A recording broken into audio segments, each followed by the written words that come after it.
જય શ્રી રાધે કૃષ્ણ. પ્રિય મિત્રો, શું તમે ક્યારે વિચાર્યું છે કે કોઈ વ્યક્તિ વારંવાર ખરાબ કામ કરે છે, બીજાને નુકસાન પહોંચાડે છે, કપટ કરે છે, છતાં પણ તેને કંઈ થતું નથી? તેનું જીવન તો પહેલાં કરતાં પણ વધુ સુખી અને વૈભવશાળી દેખાય છે. ત્યારે આપણા મનમાં સવાલ થાય છે કે શું ઈશ્વર જોઈ રહ્યા છે કે નથી જોઈ રહ્યા?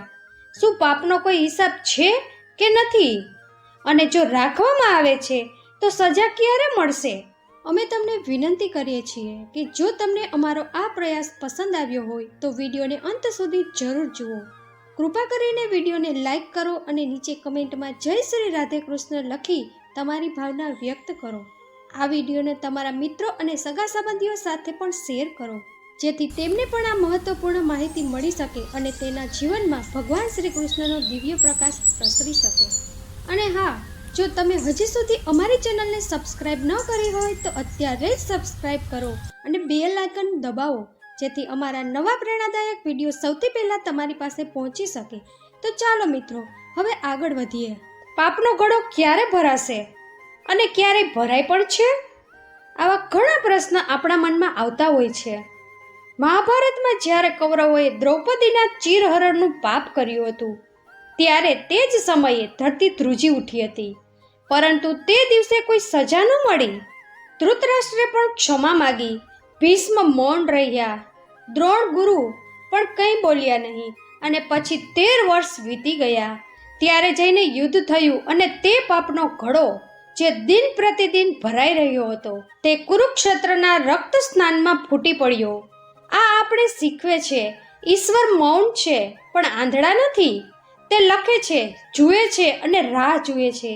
જ્યારે ઘડો ભરાઈ જાય છે ત્યારે ન્યાય આગની જેમ ઉતરે છે. રામાયણ તરફ જુઓ. રાવણે સીતા માતાનું હરણ કર્યું, શ્રી રામનું અપમાન કર્યું, ધરતી પર અધર્મ ફેલાવ્યો, પણ શું તેને તરત સજા મળી? ના, સમય લાગ્યો. પણ જ્યારે પાપની સીમા પાર થઈ તો એક બાણથી તે સામ્રાજ્ય જે સોનાનું હતું રાખમાં બદલાઈ ગયું. ઈશ્વરને ન્યાય ધીમો હોઈ શકે છે, પણ અન્યાય વિરુદ્ધ તેનો ક્રોધ ખૂબ તીવ્ર હોય છે. આજનો સમય કલયુગ છે. અહીં પાપ અને પુણ્યની ગતિ એટલી ધીમી થઈ ગઈ છે કે આપણને લાગે છે કે હવે કોઈ ન્યાય બચ્યો જ નથી. કોઈ લાંચ રહી રહ્યું છે, કોઈ પોતાનાઓને દગો આપી રહ્યા છે, કોઈની સચ્ચાઈ દબાઈ રહી છે, કોઈ જૂઠું ફૂલ્લી આમ બોલી રહ્યું છે. પણ શું તમને ખબર છે કે કલયુગમાં સૌથી ધીમી પણ સૌથી ઊંડી સજા મળે છે? અહીં સજા બાહ્ય નહીં પણ અંદરથી આવે છે. માનસિક રોગ, સંબંધોનું તૂટવું, આત્માની બેચેની અને ઘણીવાર પેઢીઓ સુધી ફેલાયેલી પીડા. જે જેવું કરે છે તેને તેવું જ પાછું મળે છે, પણ સમય સાથે, ધૈર્ય સાથે અને સંપૂર્ણતા સાથે. હવે આગળ આપણે જાણીશું કે પાપના ઘડાની વ્યાખ્યા શું છે, તેના ભરાવાની ગતિ કેવી રીતે કામ કરે છે અને તમે કેવી રીતે જાણી શકો કે ન્યાય બસ આવવાનો જ છે.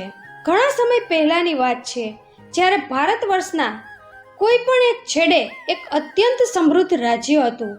આ રાજ્ય પોતાના નામ પ્રમાણે ધર્મ, સત્ય અને ન્યાયની ભૂમિ હતું. ત્યાંના લોકો સવારે વેદપાઠથી દિવસથી શરૂઆત કરતા હતા, ઋષિઓને સન્માન આપતા હતા, રાજાને ઈશ્વરના પ્રતિનિધિ માનતા હતા. આ રાજ્ય પણ સૂર્યવંશનું શાસન હતું. તે જ વંશ જ્યાં ક્યારેક રાજા હરિશ્ચંદ્ર અને શ્રી રામે જન્મ લીધો હતો. પરંતુ જેમ દરેક વંશમાં એક દિવસ પતનની છાયા આવે છે, તેમજ સૂર્યવંશની અંદર પણ ધીમે ધીમે અંધકારનો પ્રવેશ થવા લાગ્યો. રાજા સુયોધન આ જ સૂર્યવંશનો વંશજ હતો. તેનો જન્મ અત્યંત શુભ નક્ષત્રોમાં થયો હતો.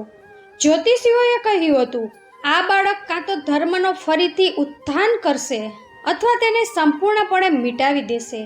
તેનું બાળપણ આશ્ચર્યજનક રીતે શાંત અને ધર્મમય હતું. તેને વેદોનું શિક્ષણ આપવામાં આવ્યું, તેને ગુરુકુળમાં મોકલવામાં આવ્યો અને બાળપણમાં તે ઈશ્વર પ્રત્યે આસ્થા પણ રાખતો હતો. પરંતુ એક દિવસ તેનું જીવન બદલાઈ ગયું. ગુરુકુળમાં એક પ્રસંગે જ્યારે બધા શિષ્ય યજ્ઞ કરી રહ્યા હતા, ત્યારે સુયોધનના યજ્ઞકુંડમાં અગ્નિ ન પ્રગટી. તેના ગુરુએ કહ્યું, કદાચ આ ઈશ્વરની ઈચ્છા નથી. બસ તે જ વાક્ય તેની આત્મામાં ખૂંચી ગયું. તેણે વિચાર્યું, જો ઈશ્વર મારી ઈચ્છા નથી સાંભળતા તો હું જ ઈશ્વર બનીશ. તે ધીમે ધીમે બદલાવા લાગ્યો. ધર્મથી દૂર થવા લાગ્યો. તેને એવું લાગવા માંડ્યું કે દુનિયા ફક્ત શક્તિથી ચાલે છે, પ્રાર્થનાથી નહીં. ગુરુકુળથી પાછા ફર્યા પછી સુયોધને યુવાવસ્થામાં અનેક યુદ્ધોમાં ભાગ લીધો. આવું એક યુદ્ધ માલવ દેશ સાથે ધર્મવર્ષની સીમાઓની રક્ષા માટે લડવામાં આવ્યું હતું. યુદ્ધના એક દિવસ પહેલા તેની માતા રાજમાતા કમલાદેવી ગંભીર રીતે બીમાર પડી ગયા. રાજવૈદ્યે કહ્યું કે તેમની પ્રાણશક્તિ ફક્ત એક ઉપાયથી બચી શકશે. યમના દ્વારે પહેલા તેમને દેવધર્મ સરોવરનું જળ પીવડાવવામાં આવે. તે સરોવર રાજ્યથી ખૂબ દૂર ઘાટા જંગલોની વચ્ચે હતું અને ત્યાં એક સિદ્ધ ઋષિ તપસ્યામાં લીન હતા. સુયોધન પોતે ત્યાં પહોંચ્યો. ઘોડા પર સવાર થઈને જંગલોમાંથી લડતો, સાપોથી ઝૂંઝતો ત્યાં પહોંચીને તેણે ઋષિ પાસેથી સરોવરનું જળ માંગ્યું. પણ ઋષિએ કહ્યું, આ જળ ફક્ત તેમના માટે છે જે ધર્મના માર્ગે અડગ છે. તારી માતાએ ક્યારેય યજ્ઞ નથી કર્યા, તે ક્યારેય પ્રાર્થના પણ નથી કરતી. આ જળ તારા પર વ્યર્થ જશે. સુયોધન હાથ જોડીને ઊભો રહ્યો, વિનંતી કરતો રહ્યો, મને નથી જોઈતું આ જળ, મારા માટે, મારી માતાના પ્રાણો માટે જોઈએ છે. પણ ઋષિએ ધ્યાનભંગ ન કર્યો અને જ્યાં સુધી તે પાછો ફર્યો તેની માતા સંસાર છોડી ચૂકી હતી. તે દિવસે સુયોધને આકાશ તરફ જોયું અને કહ્યું, ધર્મ, આ ધર્મ કોનો છે જે એક માના પ્રાણોની ભીની આંખો પણ ન જોઈ શક્યો? ત્યાંથી તેના અંદર એક ઘા બની ગયો. તે માનવા લાગ્યો કે ધર્મ ફક્ત શબ્દોનો ખેલ છે, તેમાં કરુણા નથી. અને તેણે નિર્ણય લીધો, હવે હું જ ધર્મ બનાવીશ, મારી આજ્ઞા જ ન્યાય થશે. આ ઘટનાના થોડા જ વર્ષો બાદ તેના પિતાનું પણ રહસ્યમય મૃત્યુ થઈ ગયું. સુયોધને આ પણ વિશ્વાસ થઈ ગયો કે ઋષિઓ અને ધર્મગુરુઓએ તેમને માર્યો. તેણે કહ્યું, ધર્મ હવે મારા રાજ્યમાં નહીં રહે, હવે ફક્ત આદેશ હશે અને આદેશ મારો હશે. સુયોધન રાજા બનતા પહેલા તેના પિતા રાજા વ્રજનીત અત્યંત ધાર્મિક અને તપસ્વી વૃત્તિના હતા. તેઓ પ્રજાની વચ્ચે સાધુની જેમ રહેતા હતા, પરંતુ તેમનો અંત રહસ્યમય ઢંગથી થયો. કેટલાક કહે છે કે તેઓ સમાધિમાં લીન થઈ ગયા, કેટલાક કહે છે કે તેમને વિષ આપી દેવામાં આવ્યું અને સુયોધનને લાગવા માંડ્યું કે ઋષિઓ અને ધર્મગુરુએ તેમને માર્યા છે. આ રીતે ધર્મનો તિરસ્કાર, નિજ દુઃખ અને અધૂરા ન્યાયની પીડા ત્રણેય મળીને સુયોધનને તે માર્ગે લઈ ગયા જ્યાંથી ફક્ત અંધકાર પાછો ફરે છે. અને ત્યારે રાજગાદી પર બેઠો સુયોધન, તે યુવાન હતો, તેજસ્વી હતો અને લોકોને લાગ્યું કે કદાચ આ ધર્મનો નવો સૂર્ય હશે. પણ કોઈએ ન જાણ્યું કે તેની અંદર એક આંધળો ક્રોધ હતો, એક અહંકાર હતો જે ધર્મને પડકારવા માંગતો હતો. ધર્મવર્ષની ભૂમિ જે ક્યારેય યજ્ઞોના ગુંજથી ગુંજતી હતી, ધ્રુજતી હતી, હવે તલવારોના ખણખણાટથી કાંપવા લાગી. જે ઋષિમુનિ ક્યારેક દરબારમાં સન્માનિત થતા હતા, હવે તેઓ છુપાઈને જંગલોમાં રહેવા લાગ્યા અને સુયોધન પોતાની સત્તાને ઈશ્વરથી ઉપર સમજવા લાગ્યો. રાજગાદી પર બેઠેલા થોડા જ વર્ષોમાં રાજા સુયોધનનું અસલી સ્વરૂપ સામે આવવા લાગ્યું. પહેલો આદેશ હતો, ધર્મવર્ષના દરેક મંદિરને બંધ કરવામાં આવે. જે રાજ્યની સવાર શંખ ધ્વનિથી થતી હતી ત્યાં હવે મંદિરોના દ્વાર સાંકળોથી બાંધી દેવામાં આવ્યા. પછી આવ્યો બીજો આદેશ, કોઈ પણ પૂજારી, વેદપાઠી, સાધુ કે આચાર્ય હવે નગરમાં રહી શકશે નહીં. તે ઋષિઓ જેને ક્યારેય રાજાની નજીક બેસાડીને દૂધ અને ફૂલોથી અર્ધ્ય આપવામાં આવતું હતું, તેમને હવે નગરની સીમા ઓળંગવાની પણ અનુમતિ ન હતી. એક દિવસ રાજધાનીના મુખ્ય ચોહાર પર એક ભયાનક દ્રશ્ય બન્યું. રાજાના અનુસાર હજારો પવિત્ર ધર્મગ્રંથોને એકઠા કરીને આગમાં ફેંકી દેવામાં આવ્યા. મહિલાઓ જોઈ રહી હતી. વૃદ્ધો કાંપતા હાથે પોતાની પોથીઓ બચાવવા દોડ્યા, પણ સૈનિકોએ તેમને ધકેલી દીધા. રાજાએ કહ્યું, જ્યાં સુધી આ ગ્રંથો જીવિત છે, જનતા મારું નહીં માની શકે. હવે ધર્મ ફક્ત સત્તામાં છે. પ્રજા ધીમે ધીમે ભયમાં જીવવા લાગી. તહેવારો પર પણ રોક લાગવા લાગી. દિવાળીની રાતોમાં દીવા નહોતા સળગતા, હોળી પર રંગ નહોતા વિખેરાતા. જે ઘરોમાંથી પૂજારી ઘંટીનો અવાજ આવતો હતો ત્યાં સૈનિકો મોકલી દેવામાં આવતા. એક વૃદ્ધ મહિલા જે દરરોજ તુલસીને જળ ચડાવતી હતી, તેમને નગરની સડકો પર ઊભા રાખીને લાકડીથી મારવામાં આવ્યા, કારણ કે તેમણે નો શ્લોક બોલ્યો હતો. બાળકો જેને પહેલા વેદ, ઉપનિષદો, ધર્મ ગાથાઓ શીખવવામાં આવતી હતી, હવે તેમની પાઠશાળાઓમાં રાજાની વીરતા અને ક્રૂરતાની કથાઓ સંભળાવવામાં આવતી હતી. એકવાર ગામ સત્યગ્રામના એક બાળકે સ્કૂલમાં પૂછ્યું, ગુરુજી, શું અમે રામાયણ નથી વાંચી શકતા? ગુરુજી ડરેલા હતા. તેમણે ઉત્તર ન આપ્યો. બીજા જ દિવસે તે બાળક, તેના પિતા બંને જેલમાં હતા. તેમનો અપરાધ રામનું નામ લેવું. ધર્મવ્રતનો દરેક ખૂણો, દરેક ગલી, દરેક પરિવાર એક ડરમાં જીવી રહ્યો હતો. જેને ધર્મ બાંધ્યો હતો તેને હવે બળથી તોડવામાં આવી રહ્યો હતો. લોકો હવે છુપાઈને પૂજા કરતા, જંગલોમાં યજ્ઞ કરતા, ઘરના પાછળ દીવા પ્રગટાવતા. પણ જો સૈનિકોને તેની જરા પણ જાણ થઈ જાય તો તે આખા મહોલ્લાને દંડિત કરવામાં આવતો હતો. અને ત્યાંથી એક પ્રશ્ન દરેક નાગરિકના મનમાં ઉઠતો હતો, શું ઈશ્વર ખરેખર જોઈ રહ્યા નથી? કોઈએ કહ્યું, કદાચ પાપનો ઘડો હજી પૂરો નથી ભરાયો. જ્યારે ભરાઈ જશે ત્યારે ન્યાય જરૂર થશે. ધર્મવર્ષની પવિત્ર ભૂમિ હવે ચૂપ હતી. ન વેદની ચર્ચા, ન મંદિરની ઘંટડીઓ, ફક્ત તલવારોના અવાજ અને સિપાહીઓના પગલાં ગૂંજતા હતા. પરંતુ એક દિવસ જ્યારે આકાશ પણ કંઈક અસામાન્ય લાગવા માંડ્યું, ધરતી જાણે કરવટ બદલવા લાગી, ત્યારે 5 દિશાઓમાંથી 5 સંન્યાસી આવ્યા. તેઓ વૃદ્ધ હતા પણ તેજસ્વી. તેમના વસ્ત્રો સાધારણ હતા પણ ચહેરા પણ અપૂર્વ તેજ હતું. તેઓ સીધા રાજમહેલ તરફ વધ્યા. કોઈએ રોક્યા નહીં. કોઈએ જોયું જાણે સ્વયં ધર્મ ચાલીને જઈ રહ્યો હતો, અધર્મના સિંહાસનને ચેતવવા. રાજસભામાં જ્યારે તેઓ પહોંચ્યા ત્યારે સન્નાટો છવાઈ ગયો. રાજા સુયોધને વ્યંગથી જોયું. આવી ગયા શું? હવે ઉપદેશ સાંભળવાનો સમય છે. સૌથી વૃદ્ધ સંન્યાસી આગળ વધ્યા. તેમની ઝૂકેલી કમર ઝૂકી નહોતી. તેઓ ધરતી પર ઝૂક્યા હતા, પણ તેમની દ્રષ્ટિ સીધી રાજાની આંખોમાં હતી. વૃદ્ધ બોલ્યા, રાજન, તું તે ભૂમિ પર શાસન કરી રહ્યો છે જ્યાં ધર્મે જન્મ લીધો હતો. તારા પૂર્વજોએ તેને સિંચ્યો હતો અને તે તેને રંગદોળી દીધો. હજી પણ સમય છે, પાછો ફર. ધર્મ સાથે યુદ્ધ કોઈ નથી જીતતું. રાજાએ ઠાંકા લગાવ્યા. ધર્મ? જ્યારે મારી માતા મરી, ક્યાં હતો તમારો ધર્મ? જ્યારે મારી પ્રાર્થનાઓ અનસુની થઈ ગઈ, ક્યાં હતો તમારો ઈશ્વર? હવે મારું રાજ્ય, મારો ધર્મ. તેણે સૈનિકોને ઈશારો કર્યો. આમને બંદીગૃહમાં નાખી દો. આજ એમનું તપ હશે. સૈનિકો આગળ વધ્યા. 4 સંન્યાસી માથું ઝુકાવીને સાથે ચાલ્યા, પણ સૌથી વૃદ્ધ ત્યાં જ ઊભા રહી ગયા. તેમણે એકદમ શાંત સ્વરમાં કહ્યું, સુયોધન, તું શાપ ચાહે છે, પણ હું નહીં આપું. શાપથી તું કદાચ ડરતો પણ નથી, પણ મારી ચેતવણી ધ્યાનથી સાંભળ.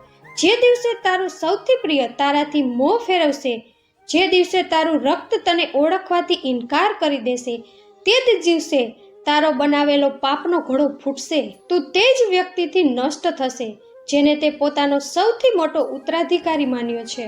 રાજા થોડી ક્ષણ માટે મૌન થઈ ગયો. પછી બોલ્યો, તારો ડર મને હાસ્યાસ્પદ લાગે છે. વૃદ્ધ મુસ્કરાયા અને બોલ્યા, જે ગર્વથી આંધળો હોય છે તેને સત્ય ખૂંચતું નથી, બાળે છે. હવે તું પ્રતીક્ષા કર. ધર્મ ક્યારેય પાછો ફરતો નથી. તે પાછો ફરીને ન્યાય બની જાય છે. આટલું કહીને તે પણ ચાલ્યા ગયા. ધીમે ધીમે પણ તેમની છાયા મહેલની દિવાલો પર એવી છવાઈ ગઈ જાણે કોઈ અમિટ નિશાન બની ગયું હોય. પ્રજાએ તે દિવસે એક વધુ દીપક ઓલવાયો જોયો, પણ હવામાં પહેલીવાર આ પણ સાંભળ્યું, હવે ન્યાય દૂર નથી. હવે પાપનો ઘડો કાંપવા લાગ્યો છે. ધર્મનો દીપક અંધકારમાં મહેલમાં લહેરાવા લાગ્યો છે. રાજા સુયોધનનો એકમાત્ર પુત્ર હતો, યુવરાજ વર્ધન. તેના જન્મ સમયે આકાશમાં મેઘધનુષ્ય છવાઈ ગયું હતું. જ્યોતિષીઓએ કહ્યું હતું, આ બાળક અંધકારની વચ્ચે અંજવાળું હશે, પણ તેની રાહ કાંટાઓથી ભરેલી હશે. વર્ધન બાળપણથી જ વિનમ્ર, શીલવાન અને ધર્મપ્રિય હતો. રાજમહેલમાં જ્યારે શસ્ત્રોનો અભ્યાસ થતો હતો ત્યારે મંદિર તરફ ભાગી જતો. જ્યારે દરબારમાં જય જયકાર થતો તો મહેલના પાછળના ભાગે જઈને એકાંતમાં બેસીને પુરાણ વાંચતો. પણ તે પિતાથી ભયભીત હતો. રાજા સુયોધનના આદેશની અવગણના કોઈ કરી શકતું નહોતું. પછી ભલે તે તેનાનો પોતાનો પુત્ર કેમ ન હોય. વર્ધને ક્યારેય પ્રત્યક્ષ વિરોધ ન કર્યો, પણ તેની આત્મા ક્યારેય મૌન ન રહી. રાત્રિના અંધારામાં તે વેશ બદલીને નગરના જૂના મંદિરોમાં જતો, છુપાઈને દીપ પ્રગટાવતો, પૂજારીઓને અન્ન પહોંચાડતો, બીમારીઓની સેવા કરતો, ઋષિઓ પાસેથી જ્ઞાન પ્રાપ્ત કરતો. એક રાત્રિનો પ્રસંગ હતો. એક વૃદ્ધ આચાર્યને સૈનિકો મારી રહ્યા હતા, કારણ કે તેમણે ગુપ્ત રૂપે એક બાળકને રામકથા સંભળાવી હતી.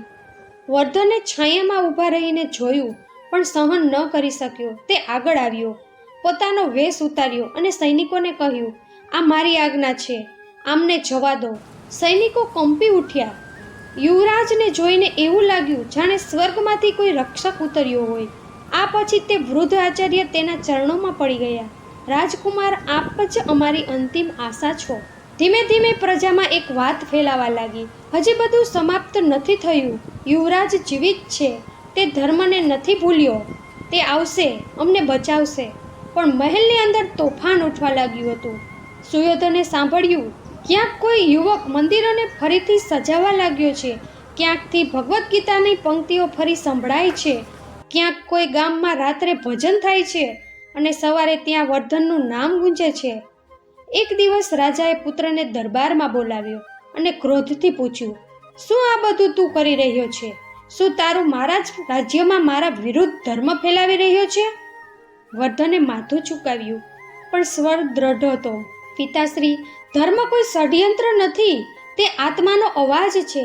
જો મારી સેવામાં ધર્મ છે તો તે રાજદ્રોહ નહીં, રાષ્ટ્ર રક્ષા છે. રાજાનું મુખ લાલ ઘૂમ થઈ ગયું. તું મારા રક્તથી ઉત્પન્ન થઈને મારો જ વિરોધ કરી રહ્યો છે? વર્ધને કહ્યું, હું તમારા રક્તથી ઉત્પન્ન અવશ્ય છું, પણ મારી આત્મા ઋષિઓની ગોદમાં ઉછરી છે. જો ધર્મ વિરોધ છે તો હું ત્યાં જ છું. તે દિવસથી પિતા અને પુત્ર વચ્ચે એક અદૃશ્ય યુદ્ધ શરૂ થઈ ગયું. એકની સત્તા અંધકારથી સળગતી હતી, બીજાની આશા દીપકમાં છુપાયેલી હતી, અને પ્રજા તે દીપક તરફ નિહાળી રહ્યા હતા. ક્યારે તે અંજવાળું આખા રાજ્યને પ્રકાશિત કરશે? સમય ધીમે ધીમે બદલાઈ રહ્યો હતો. રાજા સુયોધન હવે વૃદ્ધ થઈ ચૂક્યો હતો, પણ તેનું ઘમંડ આજે પણ નવયુવક જેવું જ જીવિત હતું. રાજ્ય હજી પણ ભયમાં જીવી રહ્યું હતું, પણ તે ભયની અંદર કોઈ અદૃશ્ય પરિવર્તન શ્વાસ લઈ રહ્યું હતું. અને ત્યારે એક રાત્રિ જ્યારે રાજમહેલ નિસ્તંભ હતો, રાજા સુયોધનની ઊંઘ તૂટી. તેણે સ્વપ્ન જોયું, એક વિશાળ પાપનો ઘડો છે જે ધીમે ધીમે કાપી રહ્યો છે, અને તેના નીચે એક તેજસ્વી દીપક મૂકી દેવામાં આવ્યો છે. જેવો દીપકની જ્યોત ઉપર ઉઠી, ઘડો ફૂટી ગયો અને બધું બળવા લાગ્યું. તે ગભરાઈ ગયો. તેણે રાતભર મંત્રીઓને બોલાવ્યા, જ્યોતિષીઓને પૂછ્યું, પણ કોઈ ઉત્તર ન મળ્યો. બીજા દિવસે વીજળી કડકવા લાગી. નગરની વચ્ચે એક વટવૃક્ષ પડી ગયું, જેને સદીઓથી પવિત્ર માનવામાં આવતું હતું. વાદળ વિના વરસાદ આવવા લાગ્યો, પણ તે જળ ન હતું, કાળું, ગરમ અને દુર્ગંધથી ભરેલું. રાજમહેલના કૂવાઓના જળ સુકાવા લાગ્યા. ગૌશાળાઓમાં ગાયોએ દૂધ આપવાનું બંધ કરી દીધું. પક્ષીઓ પલાયન થવા લાગ્યા. બાળકો તાવમાં તપવા લાગ્યા. વૃદ્ધો પણ વિના મૃત્યુ પામવા લાગ્યા. પ્રજા ભયભીત હતી, પણ રાજા મૌન. તેના કાનોમાં વારંવાર એક જ સ્વર ગુંજતો હતો, જ્યારે તારો પ્રિય તારાથી દૂર થશે. અને પછી એક રાત્રિ જ્યારે તે સૂતો હતો, સ્વપ્નમાં તેને તે જ વૃદ્ધ ઋષિ દેખાયા, પણ આ વખતે તેમની આંખોમાં કરુણા નહીં, ફક્ત નિર્ણય હતો. તેમણે કહ્યું, હવે સમય પૂરો થઈ ગયો છે. જે દિવસે તે ધર્મને કેદ કર્યો, તે જ દિવસે પાપનો ઘડો ભરાઈ ગયો હતો. હવે ન્યાય થશે. સુયોધને આંખો ખોલી ત્યારે તે આકાશમાંથી એક ગુંજતો સ્વર ફૂટ્યો, હવે ન્યાય થશે. આખો મહેલ કાંપી ઉઠ્યો. સેનાપતિઓ ભાગી છૂટ્યા. વૃદ્ધ દરબારીઓએ પોતાના કાન ઢાંકી દીધા, અને રાજા પોતાની ગાદી પર બેઠો કાંપી રહ્યો હતો, જાણે તેની આત્મા તેના પાપોનો ભાર સહન કરી ન શકતી હતી. અને તે જ ક્ષણે પ્રજાએ જાણ્યું કે હવે ન્યાય ઉતરી ચૂક્યો છે. હવે ધર્મ પાછો ફરવાનો છે, રાજાના મહેલમાં નહીં, પ્રજાના હૃદયમાં. ધર્મવર્ષની પીડા જ્યારે અસહ્ય થઈ ગઈ, ત્યારે પ્રજાની મૌન પ્રાર્થના ધીમે ધીમે સ્વર બનવા લાગી, અને તે સ્વરનો આકાર હતો યુવરાજ વર્ધન. વર્ધને નિશ્ચય કર્યો હતો કે તે ધર્મની પુનઃસ્થાપના માટે એક સાર્વજનિક સભા કરશે, જ્યાં કોઈ યુદ્ધ નહીં હોય, કોઈ તલવાર નહીં ઉઠે, ફક્ત વેદોની વાણી, ભજનની ધ્વનિ અને સંકલ્પની અગ્નિ જ પ્રજ્વલિત થશે. સભાની ઘોષણા ગુપ્ત રીતે કરવામાં આવી, પરંતુ જ્યારે સવારનો સૂરજ ઉગ્યો તો હજારો લોકો નગરની બહાર એક ખુલ્લા મેદાનમાં એકત્રિત થઈ ગયા.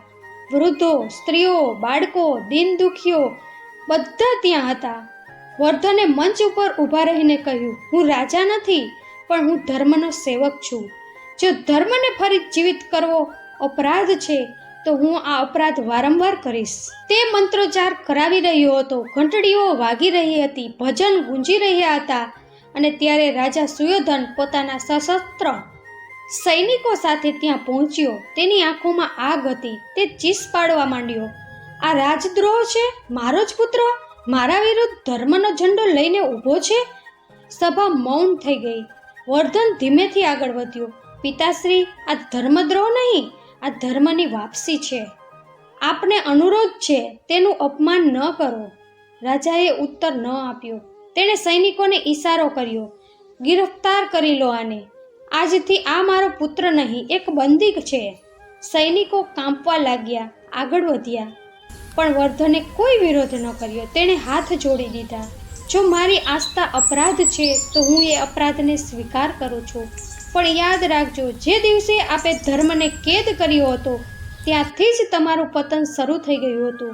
હવે આપે પોતાના જ રક્તને સાંકળો પહેરાવી છે. હવે પાપનો ઘડો ફૂટ્યા વિના નહીં રોકાય. રાજાએ તેની અંદર ન જોયું.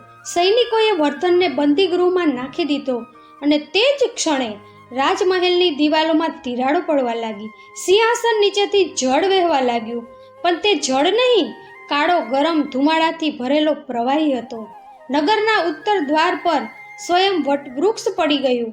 આકાશમાં વાદળો ઘેરાયા, પણ વરસાદ ન થયો. રાખ વરસ્યો.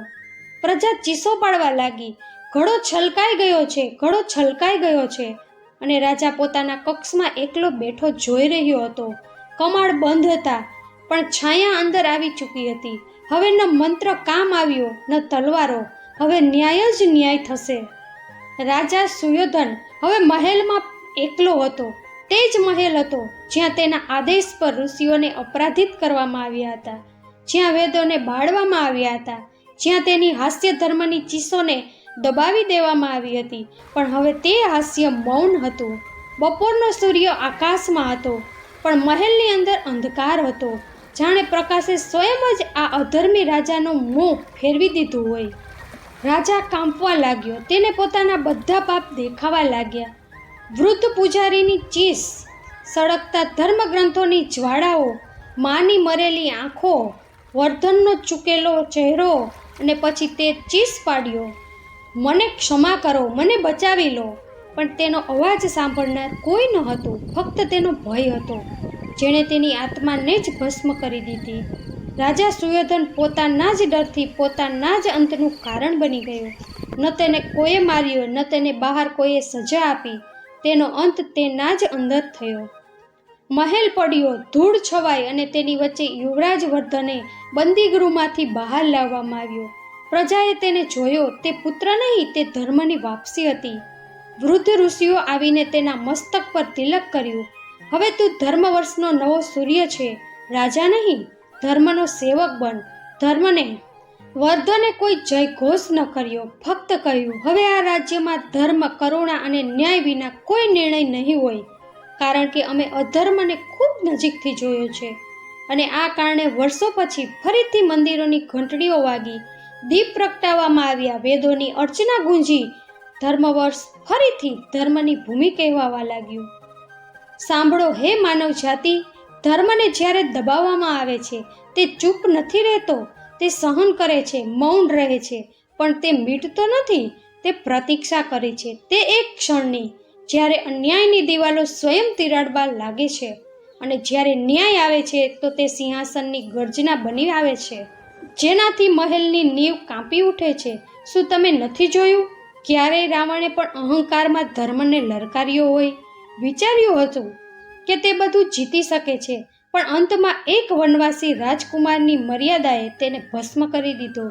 કંસ, જે માની કોખને પણ ન બક્ષી શક્યો, વિચાર્યું કે તે વિધિના વિધાનને બદલી દેશે, પણ તેની જ બહેનની સંતતિ બાળક બાળકૃષ્ણ તેના ચરણો તળે રંગ દોડી દીધો. દુર્યોધન જેણે ધર્મરાજ યુધિષ્ઠિરને છળથી હરાવ્યો, તે પણ અંત ધર્મથી પરાજિત થયો, જેનો તેણે ઉપહાસ કર્યો હતો. અને આજે આપણે જોયું સુયોધને જેણે વેદોને બાળ્યા, ઋષિઓને અપમાનિત કર્યા, પોતાના જ પુત્રને ધર્મના પથથી હટાવવાનું ચાહ્યું, પણ શું થયું? ધર્મ બળ્યો નહીં, તે અંદર સળગતો રહ્યો. તે વર્ધનના હૃદયમાં દીપક બનીને ચમકતો રહ્યો. અને જ્યારે સમય આવ્યો, તે જ દીપકે સુયોધનના અંધકારને ગળી ગયો. આજ તો ધર્મ છે, જે ક્યારેય શસ્ત્ર નથી ઉઠાવતો, પણ ન્યાયને રોકવા નથી દેતો. તો યાદ રાખજો, ધર્મને મિટાવનાર કોઈ નથી બન્યું, પણ ધર્મના વિરોધમાં ઊભેલું દરેક સિંહાસન અંતમાં રાખ જ બની જાય છે. જય ધર્મ. ભગવાન શ્રી કૃષ્ણ કહે છે, જ્યારે વ્યક્તિ આ વિચારીને પાપ કરે છે કે કોઈ જોઈ રહ્યું નથી, ત્યારે તેનું પાપ સૌથી ઝડપથી વધે છે.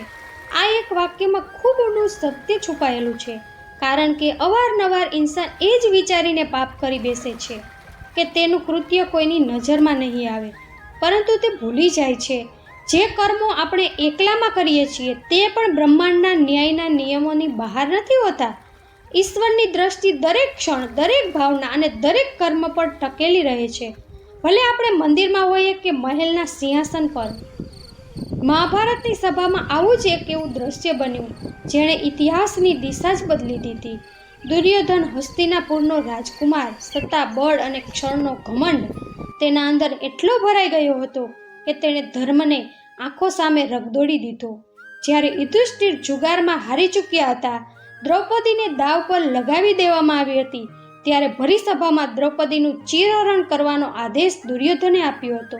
તે વિચારી રહ્યો હતો કે સત્તા તેની સાથે છે, ગુરુ મૌન છે, રાજા ધૃતરાષ્ટ્રે આંખો મીચી રાખી છે અને ધર્મના રક્ષકો પણ ચૂપ છે. તેણે વિચાર્યું કે કોઈ જોઈ રહ્યું નથી, પરંતુ જોવામાં આવી રહ્યું હતું. જે ક્ષણે દ્રૌપદીની આંખોમાંથી આંસુ પડ્યા અને તે શ્રીકૃષ્ણને પુકાર્યા, તે જ ક્ષણે બ્રહ્માંડની ઉર્જાએ નક્કી કરી લીધું કે હવે દુર્યોધનનું પતન નિશ્ચિત છે. તે ક્ષણ હતી જ્યારે દુર્યોધનના પાપનો ઘડો ભરવાનું શરૂ થયું, કારણ કે જે પાપ મૌન સમર્થનથી કરવામાં આવે છે, જે અન્યાય કોઈ કંઈ સાંભળશે નહીં, બોલશે નહીં, આ વિશ્વાસ પર કરવામાં આવે છે, તે જ સૌથી ઘાતક હોય છે. દુર્યોધને ફક્ત દ્રૌપદીનું નહીં પણ ધર્મનું અપમાન કર્યું. તેણે નારી સન્માનને જુગારની બિછાન બનાવી દીધી. અને આ જ તે ક્ષણ હતી જ્યારે ભવિષ્યએ નક્કી કરી લીધું કે મહાભારત થશે. તે યુદ્ધ જે ફક્ત હથિયારોથી નહીં લડવામાં આવ્યું, તે ફક્ત લડવામાં આવ્યું આત્માઓની ચીસોથી અને ધર્મ અધર્મની સીમાઓથી. તમે વિચારો, ભરી સભામાં બધા મૌન હતા. ભીષ્મ, દ્રોણ, કૃપાચાર્ય જેવા મહારથીઓ કંઈ ન બોલ્યા. રાજા ધૃતરાષ્ટ્ર ચૂપ હતા અને દુર્યોધને સમજ્યું કે હવે કોઈ તેનું શું બગાડી શકશે. પણ તે મૌન સભાની વચ્ચે એક અવાજ ગુંજ્યો, દ્રૌપદીની પુકાર. અને તે જ અવાજે બ્રહ્માંડની ચેતવણીને હચમચાવી દીધી, કારણ કે જ્યારે કોઈ નિર્દોષની પીડા મૌન રૂપમાં ઉપર સુધી પહોંચે છે તો ઈશ્વરની ચૂપકીદી સમાપ્ત થઈ જાય છે. પાપના ઘડાનું ભરાવાનું ત્યાંથી જ શરૂ થઈ જાય છે. દુર્યોધનની આ જ ભૂલ હતી. તે સમજતો રહ્યો જે દેખાતું નથી તે થતું પણ નથી, પરંતુ કર્મના પુસ્તકો ઈશ્વરના હાથમાં હોય છે અને ત્યાં દરેક અક્ષર લખાઈ રહ્યો હોય છે. સમય આવ્યો, પણ જ્યારે યુદ્ધ આવ્યું તે બધા સંબંધો તૂટી ગયા, બધા વચનો નિષ્ફળ થઈ ગયા અને જે કંઈ દુર્યોધને વાવ્યું હતું તે જ તેણે મૃત્યુના રૂપમાં મેળવ્યું. તો જો આજે પણ કોઈ આ વિચારોનો પાપ કરી રહ્યું છે કે કોઈ જોઈ રહ્યું નથી, તો તે આ જાણી લેવું જોઈએ કે જ્યારે તમારી આત્મા પણ તમને રોકવાનો પ્રયાસ કરે છે અને તમે છતાં પણ ભૂલ કરો છો, ત્યારે ઈશ્વર ચૂપ રહે છે, પરંતુ તે મૌન ન્યાય કરે છે અને પાપનો ઘડો તે જ ક્ષણે ભરાવા લાગે છે. જ્યારે તમારા અંદરનો ડર મરી જાય છે અને તમને આ ભ્રમ થઈ જાય છે કે હવે તમને કોઈ જોઈ રહ્યું નથી, પરંતુ તે જ દિવસે પરિણામ આવે છે. તે એટલું જબરજસ્ત હોય છે કે પછી ઇન્સાનને ખુદ સમજાતું નથી કે આ બધું અચાનક કેવી રીતે થઈ ગયું. અસલમાં કંઈ પણ અચાનક નથી થતું, બધું તે જ દિવસે શરૂ થઈ જાય છે જ્યારે માણસ પહેલીવાર વિચારીને પાપ કરે છે, હવે કોણ જોઈ રહ્યું છે, અને આ જ ભ્રમ તેના વિનાશનો આરંભ હોય છે. શ્રી કૃષ્ણ કહે છે, મનુષ્ય પોતાના અપરાધથી નહીં પોતાના અપરાધ પ્રત્યેના અભિમાનથી નષ્ટ થાય છે. જ્યારે કોઈ પહેલીવાર કોઈ ખરાબ કાર્ય કરે છે ત્યારે તેના અંદર એક હલચલ થાય છે. અંતરાત્મા તેને રોકે છે. એક મૌન પોકાર હોય છે. આ જે તે કર્યું તે બરાબર નહોતું, પરંતુ જો તે તેની પહેલા ભૂલ પણ અટકાવીને પસ્તાવો કર્યો હોત તો કદાચ તે ફરીથી ન થાત. પરંતુ જ્યારે કોઈ મનુષ્ય પહેલીવાર પાપ કરે છે અને છતાં કોઈ પસ્તાવો મહેસૂસ નથી કરતો, ત્યારે સમજી લો કે પાપનો ઘડો ભરાવાની પ્રક્રિયા શરૂ થઈ ગઈ છે. કારણ કે ભૂલ કરવી માનવતા છે, પરંતુ ભૂલ પર ગર્વ કરવો એ અધર્મનો પ્રારંભ છે. રાવણની વાર્તા આ વાતનું સૌથી મોટું ઉદાહરણ છે. આપણે રાવણને અવારનવાર સીતાહરણ માટે જાણીએ છીએ, પરંતુ તેના પાપોની શરૂઆત તેનાથી ઘણા સમય પહેલા થઈ ચૂકી હતી.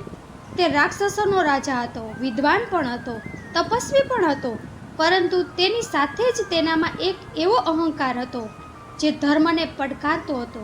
તેને પહેલીવાર જ્યારે બળપૂર્વક એક સ્ત્રીનું અપહરણ કર્યું, તે સીતા નહોતી, તે ઇલવિલા નામની એક અપ્સરા હતી. રાવણે દેવતાઓ, ઋષિઓ અને સ્ત્રીઓ પર અત્યાચાર કરવાનું શરૂ કરી દીધું હતું, પરંતુ તેણે પહેલીવારના પાપ પર તેને કોઈ પસ્તાવો ન થયો, પરંતુ તેણે તેને પોતાની શક્તિનું પ્રદર્શન સમજ્યું. બસ ત્યાંથી જ તેના અંતની ઉલટી ગણતરી શરૂ થઈ ગઈ. રાવણ વિચારતો રહ્યો કે બ્રહ્માજી પાસેથી વરદાન લઈને તે અમર થઈ ગયો છે.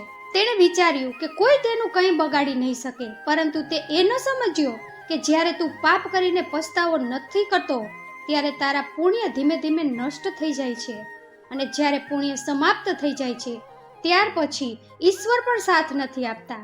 સીતાહરણ રાવણના જીવનનું અંતિમ અને સૌથી ઘાતક પાપ હતું, પણ તેનો વિનાશ તો તે જ દિવસે શરૂ થઈ ગયો હતો, જે દિવસે તેણે પહેલીવાર કોઈ સ્ત્રીની ઈચ્છા વિરુદ્ધ તેને સ્પર્શ કરવાનું દુઃસાહસ કર્યું હતું. તે પછી તે વારંવાર આવું કરતો રહ્યો, અને દર વખતે તેને વધુ ગર્વ થતો હતો. અહંકાર, શક્તિ અને અધિકારના નશામાં તેને એમ લાગવા માંડ્યું કે તે જે કરી રહ્યો છે તે જ નિયમ છે, પરંતુ આ નિયમ નહોતો, આ અધર્મ હતો, અને અધર્મ ક્યારેય સ્થાયી નથી હોતો. શ્રી રામે ફક્ત સીતાને પાછા લાવવા માટે લંકા બાળી નહોતી, તે એક સ્ત્રીના સન્માનનું યુદ્ધ હતું, એક એવી રચના જેમાં ધર્મે અધર્મ પાસેથી હિસાબ માંગ્યો હતો. જ્યારે વિભીષણે રાવણને સમજાવ્યો, જ્યારે મંદોદરીએ ચેતવણી આપી, જ્યારે અહીં સુધી કે સ્વયં બ્રહ્માના સંકેત મળ્યા, ત્યારે પણ રાવણે પોતાના કર્યા પર પસ્તાવો ન કર્યો. અને આ જ કારણ હતું કે રાવણનું પાપ તેના જીવનથી પણ મોટું થઈ ગયું હતું. જ્યારે કોઈ જીવ પોતાના અપરાધને સ્વાભાવિક માનવા લાગે છે તો સમજજો કે તેના અંતરની આત્મા મરી ચૂકી છે, કારણ કે પાપ ક્યારેય એક વારમાં વિનાશ નથી લાવતું, તે ધીમે ધીમે અંદર ઘૂસે છે, દરેક પસ્તાવાને મિટાવે છે, અને અંતે તને તે અહંકારની આગમાં બાળે છે જેને તે સ્વયં વધાર્યો હોય છે. તો જે વિચારે છે કે બસ એકવાર ખોટું કર્યું છે, કંઈ નહીં થાય, તેમને તે જાણવું જોઈએ કે દરેક બુરાઈની શરૂઆત એકવારથી જ થાય છે, અને જો તે એકવાર પર તે આત્માનો અવાજ ન સાંભળ્યો તો તે જ તારા જીવનનો સૌથી મોટો વળાંક બની શકે છે. રાવણ વિદ્વાન હતો, તપસ્વી હતો, શિવ ભક્ત હતો, પરંતુ તે પહેલીવાર જ્યારે પસ્તાવા વિના પાપ કરી બેઠો તો તે બધું જ ધીમે ધીમે નષ્ટ થવા લાગ્યું, અને અંતમાં તેની પાસે ફક્ત પસ્તાવો જ બચ્યો. પણ ત્યારે ખૂબ મોડું થઈ ચૂક્યું હતું. એટલા માટે ભગવાન શ્રી કૃષ્ણની આ વાણી જીવનનું સૌથી મોટું માર્ગદર્શન છે. પાપથી નથી ડરતો તો કોઈ વાત નહીં, પણ પસ્તાવાથી ડરવાનું શરૂ કરી દો, કારણ કે જ્યાં પસ્તાવો સમાપ્ત થઈ જાય છે ત્યાંથી જ વિનાશ આરંભ થાય છે. શ્રી કૃષ્ણ કહે છે, જેના હૃદયમાંથી નીકળેલી પીડા મૌન હોય છે તે જ સૌથી ઊંચી ઉડાન ભરે છે, કારણ કે મૌનની આહો આકાશ સુધી જાય છે અને ત્યાંથી ન્યાય ઉતરે છે. ઘણીવાર મનુષ્ય વિચારે છે કે જો કોઈ રડ્યો નથી, ચીસો પાડતો નથી, વિરોધ ન કર્યો તો કદાચ તેને દુઃખ પણ થયું ન હશે, પરંતુ આ જ સૌથી મોટી ભૂલ છે, કારણ કે આ સૃષ્ટિમાં સૌથી ઊંડું દુઃખ તે હોય છે જે આંખોમાં નહીં, આત્મામાં વહે છે, અને આત્માની તે મૌન ચીખ જે કોઈને સંભળાતી નથી તે ઈશ્વર સુધી સીધી પહોંચે છે. જ્યારે કોઈની આંખ ચૂપચાપ આસમાનને સ્પર્શી લે છે તો ઉપર બેઠેલો વિધાતા ફક્ત જોતો નથી, તે નિર્ણય લે છે અને પછી તે ન્યાય આપે છે. જે તલવાર વિના પણ વિનાશ કરે છે. રામાયણમાં બે સ્ત્રીઓ સબરી અને અહલ્યા બંનેના જીવનમાં પીડા હતી, પરંતુ બંનેની આહનું સ્વરૂપ અલગ હતું અને તે જ અનુસાર ઈશ્વરનો ન્યાય પણ. સબરી એક ભીલડી હતી, સમાજમાં તિરસ્કૃત અછૂત જાતિ સમજાતી હતી, પરંતુ તેનો પ્રેમ સાચો હતો. દરરોજ તે પ્રભુ રામ માટે બોર તોડતી, એક એક બોર ચાખતી કે ક્યાંક કડવું ન હોય, અને પછી તે જ પ્રેમથી ભરેલા બોર પ્રભુના ચરણોમાં રાખતી. હવે વિચારો, જેણે જુઠ્ઠા બોર ચડાવ્યા, સમાજના નિયમો અનુસાર તો આ અપવિત્ર હતું, પરંતુ શ્રી રામ હસી પડ્યા. તેમણે તે બોરને સ્વયં ખાધા, કારણ કે તેમાં પ્રેમ હતો, ભક્તિ હતી, સમર્પણ હતું. સબરીની આહ નહોતી, તેનું હૃદય પ્રસન્ન હતું, એટલા માટે વિધાતાએ તેનું સ્વાગત કર્યું. હવે ચાલો અહીંયા અહલ્યા તરફ આગળ વધીએ. અહલ્યા એક તપસ્વી, એક ઋષિપત્ની, જેણે છળનો સામનો કર્યો. ઇન્દ્રદેવે બ્રહ્મા પાસેથી વર મેળવીને તેના પતિ ગૌતમ ઋષિનું રૂપ ધારણ કર્યું અને અહલ્યા સાથે છળ કર્યું. હવે જુઓ, આ કોઈ સાધારણ વ્યક્તિ નહોતો, દેવતા હતા. પણ પાપનું કદ કે પદ નથી જોવામાં આવતું. વિધાતા ત્યાં પણ ન્યાય કરે છે જ્યાં આપણે વિચારીએ છીએ કે કોઈ જોઈ નથી રહ્યું. અહલ્યાએ કોઈ પ્રતિકાર ન કર્યો, તે મૌન રહી. તેની આત્મા ચૂપચાપ તે ધોખાનો બોજ ઉઠાવતી રહી. પરંતુ જ્યારે રાજા ગૌતમને આ છળની ખબર પડી, તો તેમણે ફક્ત ઇન્દ્રને નહીં, અહલ્યાને પણ શ્રાપ આપ્યો કે તે શિલા બનીને શ્રાપગ્રસ્ત જીવન વિતાવશે. વિચારો, એક સ્ત્રી જે પહેલેથી જ પીડાની મારેલી હતી, હવે તે એક શિલા બનીને વર્ષો સુધી મૌન રહી ગઈ. ન તેણે કોઈને દોષ દીધો, ન કોઈ શોર મચાવ્યો, પણ તેની ચૂપકીદી, તેની આહ ઈશ્વર સુધી પહોંચી ગઈ. વર્ષો બાદ જ્યારે શ્રી રામને તે સ્થાન પર પહોંચ્યા, તો તેણે અહલ્યાને પુનઃજીવન આપ્યું. તેમને ફરીથી ચેતના મળી, સન્માન મળ્યું. શા માટે? કારણ કે ન્યાય મોડેથી આવ્યો, પણ આવ્યો જરૂર. અને જેણે છળ કર્યું હતું, ઇન્દ્ર, તેણે પણ લજ્જા અને શ્રાપ સહન કરવો પડ્યો. આ વાર્તા ફક્ત જૂની નથી, આ આજની દુનિયામાં પણ લાગુ પડે છે. જ્યારે તમે કોઈને દુઃખ આપો છો અને તે વ્યક્તિ કંઈ નથી કહેતો, તો એવું ન સમજો કે તેણે માફ કરી દીધું. તે મૌન રહી શકે છે, પણ તેની આત્માની આ આકાશને ચીરીને જાય છે. ઘણીવાર એવું થાય છે કે કોઈની સાથે આપણે અન્યાય કરીએ છીએ અને બધું સામાન્ય લાગે છે. કોઈ વિરોધ નથી કરતું, કોઈ બદલો નથી લેતું, પરંતુ ધીરે ધીરે આપણા જીવનમાં કંઈક એવું ઘટવા લાગે છે જે સમજની બહાર હોય છે. ક્યારેક આપણું ભાગ્ય બગડવા લાગે છે, ક્યારેક આપણી શાંતિ છીનવાઈ જાય છે, ક્યારેક તે વસ્તુઓ આપણાથી દૂર જવા લાગે છે જેને આપણે સૌથી વધુ ચાહીએ છીએ. અને ત્યારે પણ આપણે નથી સમજી શકતા કે આ શા માટે થઈ રહ્યું છે. અસલમાં આ તે મૌન આહનું ફળ હોય છે, જે ક્યારેય કોઈને તમારી વજહથી લીધી હતી. એટલા માટે શ્રી કૃષ્ણ આપણને એ જ શીખવે છે કે કોઈની ચૂપકીદી, તેની કમજોરી ન સમજો, કારણ કે જ્યારે આહ બોલે છે ત્યારે સ્વર્ગ પણ ઝૂકી જાય છે અને વિધાતા સ્વયં ન્યાય આપવા ઉતરી આવે છે. તો ધ્યાન રાખો, ક્યારેય કોઈ એવા દિલને દુઃખ ન આપો જેના પાસે શબ્દો નથી, પણ જેની આહો ઈશ્વર પાસે સીધો રસ્તો જાણે છે. તો હું આશા રાખું છું કે તમને મારી આ માહિતી જરૂર પસંદ આવી હશે. તો વિડીયોને લાઈક કરી કમેન્ટમાં જય શ્રી રાધે કૃષ્ણ જરૂર લખી દેજો અને તમારા મિત્રો અને સગા સંબંધીઓને પણ શેર કરજો, જેથી તેને પણ આ પ્રેરણાદાયક માહિતીનો લાભ મળી શકે. તમે હજી સુધી અમારી ચેનલને સબસ્ક્રાઇબ ન કરી હોય તો સબસ્ક્રાઇબ કરી દેજો. ભગવાન તમારી બધી મનોકામના પૂર્ણ કરે. તમારું ધ્યાન રાખજો. જય શ્રી રાધે કૃષ્ણ.